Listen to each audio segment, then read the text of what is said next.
he gonna get caught. He'll pop out on you. He get there too quick. If I'm not mistaken, a 92-pound weight difference, almost a 100-pound weight difference. It's insane. Let's say it comes in at 200 pounds. It's still a 65-pound weight advantage, which is absolutely ridiculous. How can you be out there claiming to want to fight the best people on the planet? Several veteran boxing analysts have warned Jake Paul against stepping into the ring with Gervonta "Tank" Davis, particularly after recent training footage highlighted Davis's blistering speed and devastating power. Experts caution that a matchup with such a stark size difference carries not only physical risks, but also potential damage to boxing's credibility. They stress that Paul must recognize Davis as a proven, explosive fighter rather than dismissing him as just another spectacle. Critics point out that the footage reveals more than speed and agility.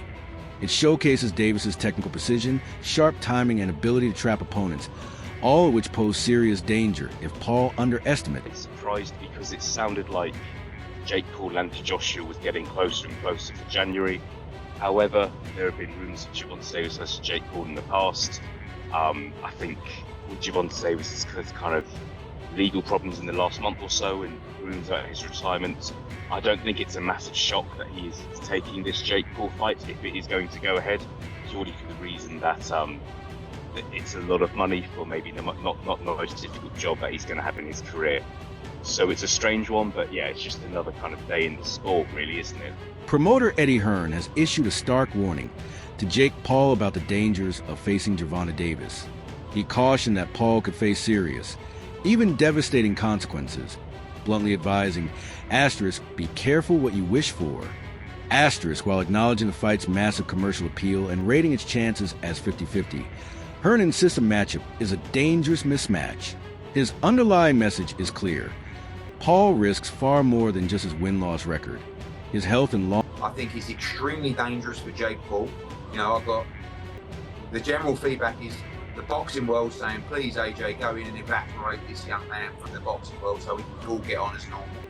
You've got Jake Paul fans thinking bizarrely they can beat Anthony Joshua. And the most bizarre thing out of everything is that Jake Paul genuinely believes he will beat Anthony Joshua.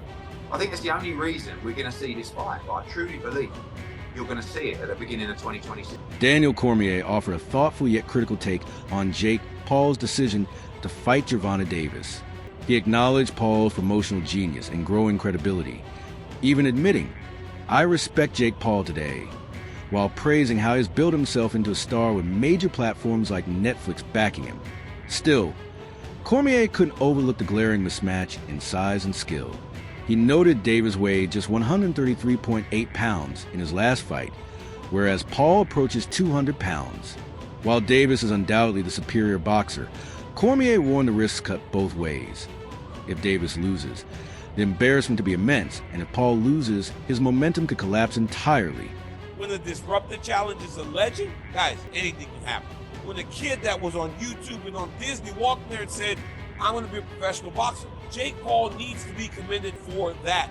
He had a vision, and he honestly executed that vision better than anyone ever could have expected. But sometimes you want something so badly that you don't recognize the dangers that come with wanting that thing and then getting that thing. Now Jake Paul has gotten himself to a point where he's fighting someone that could truly, truly end his career. Mike Tyson. We're talking about one of the scariest, most dangerous fighters to ever step foot in the squared circle. For me, it's pretty simple. Jake Paul in the Mike Perry fight, he got a great appetizer for what he will get in the main event. A fighter that starts very fast, that throws things to take your head off, and you have to kind of match the intensity to ultimately get your shots off. Jake Paul today announced that he has signed with the PFL. A couple weeks ago, Jake Paul and I were messaging each other about an appearance on my show, DC and Arson. Just kind of talking about his future. And honestly, Jake and I have had some run-ins. When I started talking to him and I'm messaging him, he's a kid that's very respectful. And we had respectful conversation. He has an idea what he wants to do. Now, these kids today are different, right? So he's very boisterous, he's very verbal, he speaks big. But will Jake Paul actually fight? A lot of boxers say they're going to fight, but they never actually do. Here's the thing about Jake Paul, though. from Ohio. Ohio has some of the best high school wrestlers. Jake Paul was a high school wrestler. So was his brother Logan. Not bad. I believe this one. He'll actually fight. Former super middleweight champion Carl Froch has raised serious concerns about the safety of the proposed Jake Paul versus Gervonta Davis exhibition, stressing the massive 65-pound weight gap. Paul generally fights around 200 pounds, while Davis competes at 135. Froch acknowledged Davis' superior skill, but cautioned that Paul's size and unorthodox power could pose real danger, noting that Davis is unaccustomed to being hit by someone so much larger. His warning echoes a broader unease in boxing circles, where many view the matchup less as a legitimate contest and more as a risky spectacle that questions both safety. My name was mentioned at his press conference and he shit himself, and the fight was just absolutely fucking diabolical. Again, I've said before, he's not a professional boxer, he never will be, and he proves time and time again that he's not a professional fighter, so Jake Paul, got to piss off. I mean, I don't really take Jake Paul that serious. He can't really box. He can have a little fight, he can have a swing. He swings away, stands up straight and he throws punches, but it's not professional boxing. Because when I watch him box, I just so much wrong. It's just everything's wrong. It's so bad. He's got leaky defence. He telegraphs his punches. Like, you put him with someone his own size, it was a professional. It's a mismatch. And you'll see that if he ends up fighting somebody. Tommy Fury, bless him, he's a pro boxer, but he's inexperienced. He's got no amateur pedigree. He's a raw novice, or maybe just above the raw novice. I was saying earlier, where would I put him in terms of levels? He'd do well to win a British title. He's at that sort of level, and then from British title to world level, it's like different worlds. It's like totally different. It's like a different sport. Just here at Los Naranjos in Viva, España, and I found out that Gervonta Davis is now fighting Jake Paul. So Jake Paul was supposed to be fighting AJ. Eddie Hearn announced 99% done, which we just spoke about. What next for AJ? Potentially Jake Paul. But it now looks like that Jake Paul is fighting one of Anthony Joshua's legs. He's fighting Gervonta Davis, somebody who's a quarter of his size. I don't even know what's going on. Has Eddie Hearn been played? Let me know what you think, but the AJ fight with Jake Paul's finished. Gervonta Davis, fake Paul, November. I don't know what's going on in the world of boxing. This is an absolute joke. What next for AJ? We'll get into this, and there's so many questions I want to get into in the next episode, but I hope you enjoyed this one. And yeah, just thought I'd give you a quick update because the news has just come in. I'm just trying to relax and play a bit of golf, and I can't. I've got to get it off my chest, and then I add it to this video. Hope you enjoy it. Don't forget, if you haven't already, hit like, share, and subscribe to the best channel in the business, Froch on Fighting. We'll see you very soon. Ryan Garcia strongly condemned the proposed matchup, dismissing it as completely insane and questioning its legitimacy. He argued that modern boxing is steadily losing credibility, comparing the sport to professional wrestling rather than serious competition. Garcia warned that such spectacles damage boxing's integrity and make it increasingly difficult for fans to respect the sport. In his blunt assessment, boxing has now officially become the WWE. Today we're going to talk about the boxing world and another fight that Jake Paul just booked for his joke of a career against a 65-plus smaller guy than him in Gervonta Davis. Jake Paul is a circus sideshow for low IQ incels. Nobody should be falling for this carny bullshit about him being a real fighter. Gervonta is a million times better than him, so he has to handicap Gervonta's skill by being a giant lab rat with a 65-plus weight advantage over him.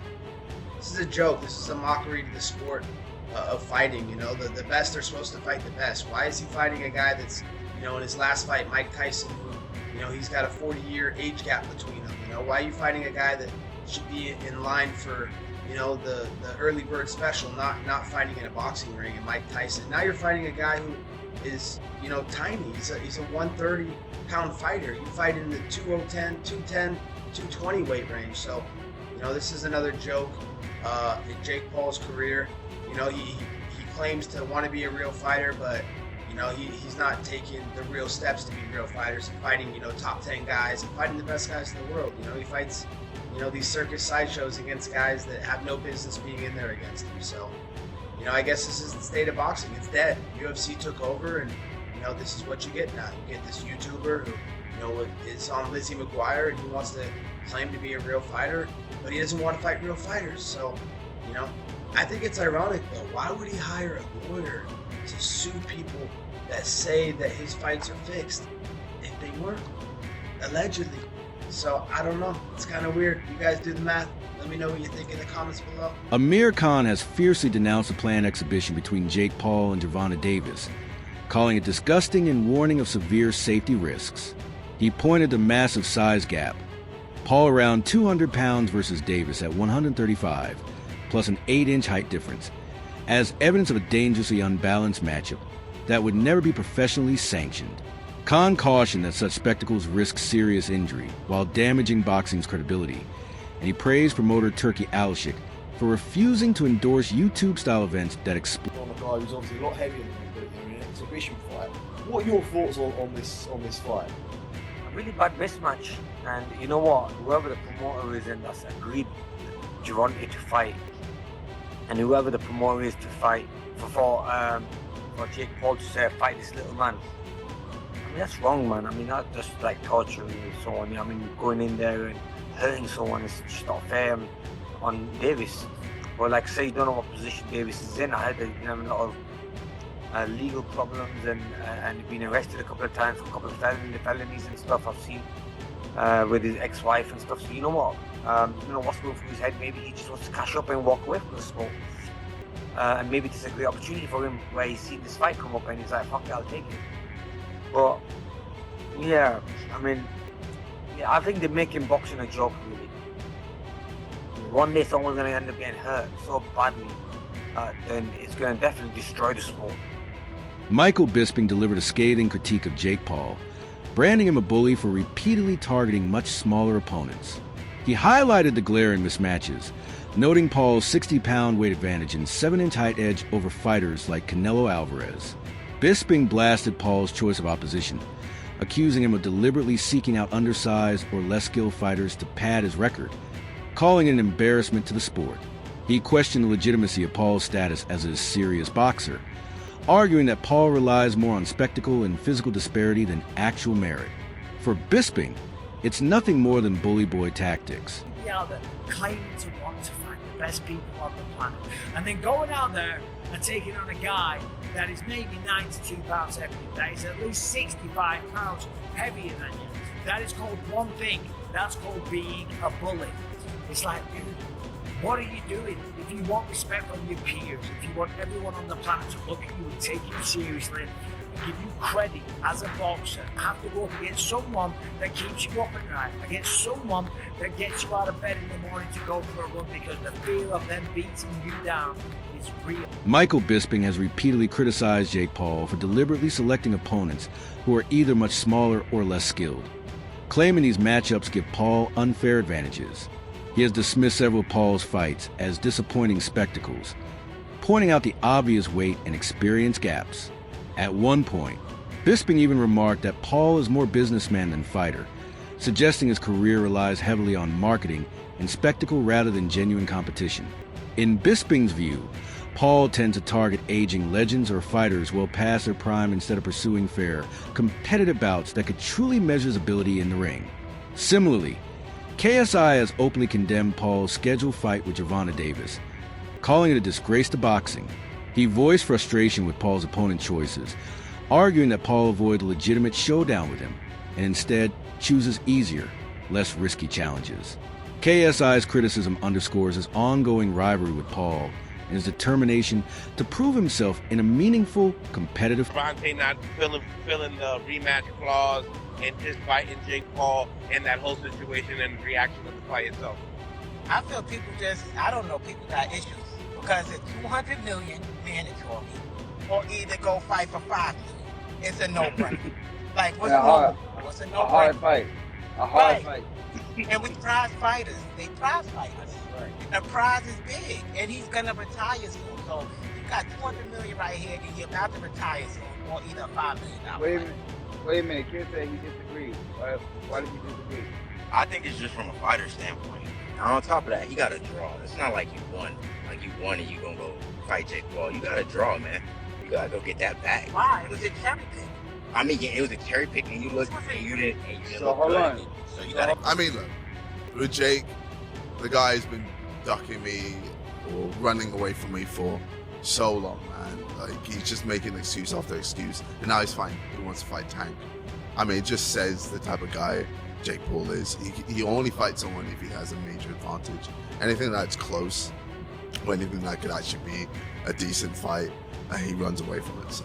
Dave Allen, the British heavyweight nicknamed the White Rhino, harshly criticized the proposed Jake Paul versus Gervonta Davis exhibition, calling a farce and a waste of Davis's prime years. He argued that exhibition bouts should be reserved for retired fighters, not active champions like Davis, who he believes should instead pursue a rematch with Lamont Roach. Allen also urged Paul to challenge a legitimate cruiserweight if he wants credibility, rather than staging circus-style events, dismissing the matchup as money-driven nonsense. But he's never been punched by a rhinoceros, has he yet? So we'll have to see. He's training this fight, but fighting against real bears. This is true. People are going, no chance, no chance. Would you reckon this guy, could he be the toughest of the opponents so far, do you reckon? I don't think he's the best that I've faced. I've faced a few Olympic medalists, a few world title challengers, but I think he's probably the most dangerous. Maybe not the best boxer, he might not be the most technical, but he hits really hard, he's really big and strong, so yeah, I think he's the most dangerous task I've faced, but he may be not the best fighter I've been with. Whereabouts is the fight, Dave? Where are you fighting? He's still at Sheffield Arena, right. Headlining in Sheffield, which is like my local arena, so yeah, it's a big night for me. He won his last fight, didn't you, Dave, against Ricardo Brown, and 20 wins, 19 KOs he's got. So like you says, he is dangerous. How's the training gone for you ahead of this fight? Yeah, it's been good. He's put a bit of fear in me, to be honest. I've had a bit of genuine fear.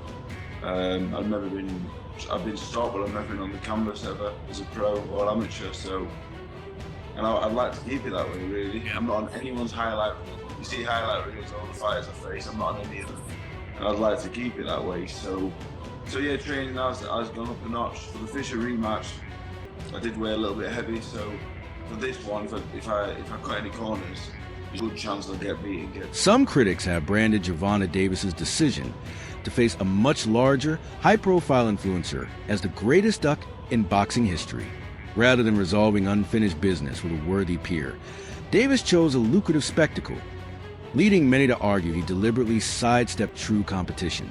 The matchup appears less like a sporting challenge and more like a calculated retreat from risk, driven by exposure and payday. In a sport where legacy has traditionally outweighed money, prioritizing glamour over genuine rivalries is seen as the ultimate dodge. Detractors call the fight a blatant money grab, emphasizing cash over competition and reducing boxing to entertainment theater. The extreme size disparity, combined with hype-fueled promotion, makes the event feel more like a spectacle than a legitimate contest. Many fear it cheapens the sport, risks serious harm, and highlights just how far modern boxing has drifted from its core values. The internet will give it to you straight up, Chase. In sports, Gervonta Davis and Jake Paul have a fight coming up. I ain't even gonna call it a fight because it ain't. If Jake Paul's involved in it, it's a great acting job.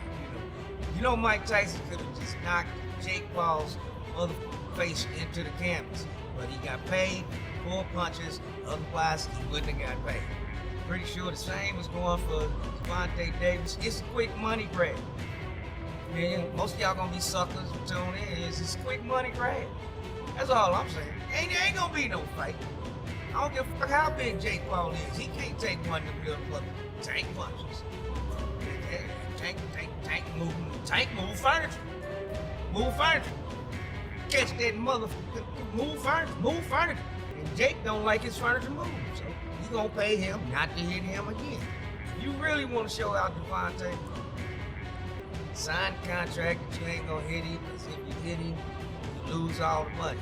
And then whoop that motherfucker's ass, put him to sleep, and get him out the boxing game once and for all. Some critics claim boxing is effectively dead, arguing the sport has drifted far from its foundation of fair competition and pure skill. They contend that celebrity-driven bouts, mismatched opponents, and spectacle-focused events now dominate, overshadowing boxing's true legacy.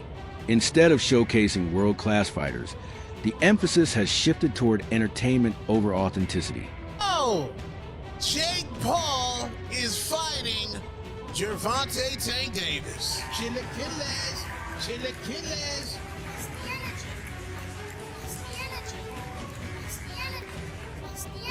Oh, it's Musty, and I say that respectfully. Per Mike Hoppinger in the Ring magazine, Gervonta Tank Davis, freshly off his domestic violence charges being dropped, will get into the ring with Jake Paul in Atlanta with a proposed date of November 15th. Lord child. Tank weighs about 135. Jake Paul weighs about 200-something pounds. So obviously this will be at a catch weight, and this possibly will not be a sanctioned fight where it will count on anybody's records. But I'm gonna tell y'all like this: Tank fans, you niggas down bad. Musty energy. You niggas is down bad. What are your thoughts on this matchup? Should Jake Paul finally step in against an opponent closer to his own size and skill to truly prove himself? Or is this simply how boxing works today? Share below.